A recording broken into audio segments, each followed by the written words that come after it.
الحمد لله وكفى وسلام على عباده الذين اصطفى أما بعد فأعوذ بالله من الشيطان الرجيم بسم الله الرحمن الرحيم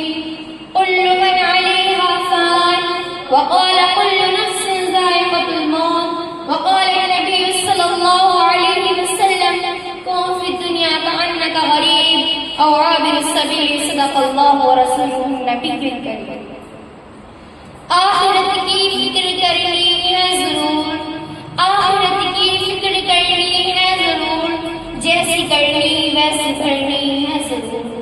زندگی ایک دن گزرنی ہے ضرور قبر میں میت اترنی ہے ضرور ایک دن مرنا ہے آخر موت ہے ایک دن مرنا ہے آخر موت ہے کر لے جو کرنا ہے آخر موت ہے۔ آج کی اس مبارک محفل میں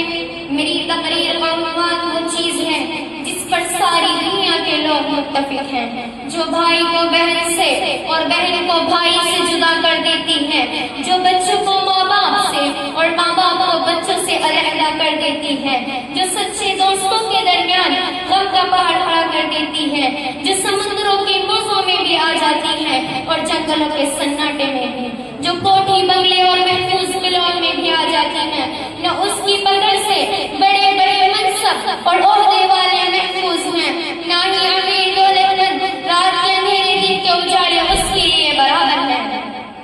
نہ اسے چاند جیسے حسین اور خوبصورت شہروں پر ترس آتا ہے اور نہ ہی دار سکندر اور رستم جیسے پہلوانوں کی طاقت سے وہ خوف کھاتی ہے۔ عالم ہو یا جاہل، مسلم ہو یا کافر، وہ سب کی تاب میں رہتی ہے۔ بڑے بڑے سائنسداں، ڈاکٹر اور ماہرین فن پر اس کی نظر ہے، نہ جانے کتنے گھروں کو اس نے اجاڑا اور برباد کیا، نہ معلوم کتنے پلانوں اس کے سامنے پھیل ہو گئے، بڑے بڑے سرماؤں کو اس نے ٹھکانے لگا دیا ہے۔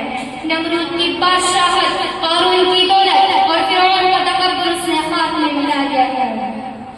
ہلاکا اور چنگیز خان جیسے ظالموں کو بھی اس نے نہیں بخشا، موسیٰ جیسے کلیم اور ایوب جیسے صابر کو بھی اس نے نہیں چھوڑا، عثمان جیسے باحیا اور علی جیسے بہادر کو بھی اس نے نہیں چھوڑا، حتیٰ کہ حبیب اللہ اور محمد صلی اللہ علیہ وسلم کے سامنے بھی وہ حاضر ہوئی۔ جی ہاں، یہی وہی چیز ہے جسے ہم آپ موت کہتے ہیں۔ کسی نے کیا خوب کہا، یہ دنیا دار فانی ہے جو آتا ہے سو جاتا ہے،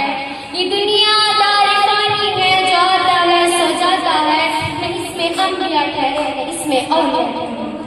پیارے دوستو، موت اللہ کا اٹل فیصلہ ہے۔ قرآن کریم میں خود اللہ تعالیٰ فرماتا ہے کل من علیہا فان، جو کوئی زمین میں ہے فنا ہونے والا ہے۔ نیز فرمایا کل نفس ذائقۃ الموت، ہر جاندار کو موت کا مزہ چکھنا ہے۔ نیز فرمایا قل ان الموت الذی تفرون فانہ ملاقیکم، اے محمد صلی اللہ علیہ وسلم آپ فرما دیجیے بے شک موت جسے تم بھاگتے ہو ضرور بے ضرور تم سے ملاقات کرے گی۔ میرا اللہ فرماتا ہے اینما تکونوا یدرککم الموت ولو کنتم فی بروج مشیدہ،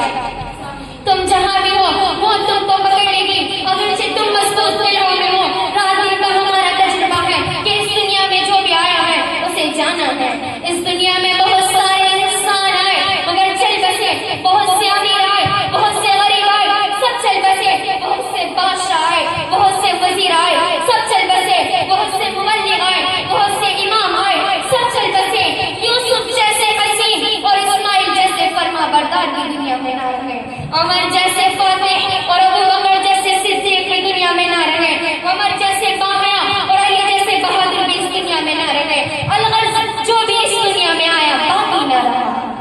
کسی نے کیا خوب کہا، موت سے کس کو رستگاری ہے، موت سے کس کو رستگاری ہے، آج وہ تو کل ہماری ہے۔ پیارے دوستوں، موت کی تیاری کریں چونکہ دنیا ہمارے واسطے مستقل نہیں بلکہ مسافر بن ہے۔ شہنشاہ نوجوان نے فرمایا او عابر السبیل، دنیا میں ایسے رہو جیسے کوئی اجنبی کہ راہ چلتا مسافر۔ ایک شخص نے حضور صلی اللہ علیہ وسلم سے پوچھا آپ کی عمر تمام نبیوں سے زیادہ ہوئی ہے، آپ نے دنیا کو کیسا پایا؟ جواب دیا میں نے اتنی لمبی عمر اور دنیا کو ایسا محسوس کیا جیسے ایک مکان کے دو دروازے ہو، ایک سے داخل ہو دوسرے سے نکل گیا۔ شاعر کہتا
یہ سن کر سمندر ذوالقرنین نے فرمایا میری اس نصیحت کا مطلب یہ ہے کہ ساری دنیا اس بات کو جان لے کہ پوری دنیا پر حکومت کرنے والا بادشاہ بھی اس دنیا سے خالی ہاتھ جا رہا ہے اور اس کے ساتھ جانے والی چیز صرف امان ہے۔